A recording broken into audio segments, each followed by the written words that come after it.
Donc l'hépatite, on va juste revenir à la base, savoir de quoi on parle. C'est un processus inflammatoire du foie. Vous faites une biopsie de foie, vous voyez ou des lymphocytes ou des polynucléaires neutrophiles. Dans une hépatite virale, les cellules immunitaires, c'est des lymphocytes. Vous faitt la biopsie. Vous voyez un infiltré inflammatoire fait de cellules lymphocytaires.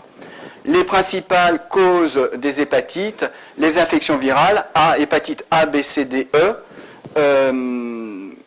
Voilà, les médicaments, les toxiques, l'alcool, les hépatites auto-immunes, septiques, ischémiques, etc. Et donc, nous, on s'intéresse là ce soir juste à l'hépatite C. Qu'il faut dépister, c'est ça le plus important quand on fait de... Vous avez vos patients, vous avez un patient qui vient vous voir, que vous soyez hépatologue, médecin généraliste ou d'une autre spécialité, vous avez une transaminase augmentée, ce n'est pas normal d'avoir une transaminase augmentée. Si la normale est 50, vous avez 51, c'est pas normal. Vous devez dépister les maladies du foie.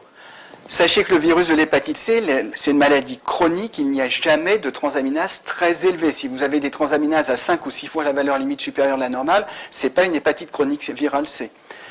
Pour vous donner une idée, le niveau des alates dans l'hépatite C fait une sinusoïde autour de la normale. Si votre normale est 35, souvent c'est 35, entre 35 et 50, elle peut se balader entre 30 et 40, entre 30 et 50, 60, 70. Parfois, quand elle est en poussée d'activité, 100, mais jamais 500, 600. Donc, vous avez une transaminase augmentée, même si vous pensez que du fait de la prévalence, c'est plutôt de l'obésité, vous devez dépister les virus, parce que vous rendez service aux patients, vous pouvez le traiter, c'est un cofacteur aggravant des autres maladies du foie. Les résistances observées, pour l'instant, aucune résistance avec le sofosbuvir. Pour les autres médicaments, vous allez voir, on est tout au début, donc peut-être si je vous refais le topo dans 2-3 ans, ce ne sera pas pareil. Là, je vous dis qu'on guérit tout le monde. Évidemment, il y aura quelques résistances au virus, du virus aux antiviraux, comme pour tout.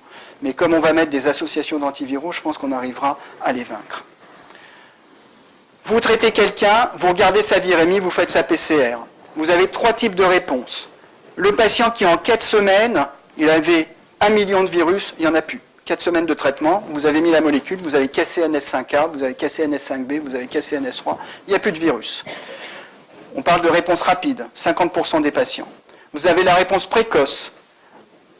Vous passez d'1 million à 25, 50 virus, et ensuite vous passez à 0 à la 8e semaine. Et vous avez le patient qui a une réponse lente, d'abord la réponse rapide et puis plus lente, et en fin de traitement vous êtes négatif.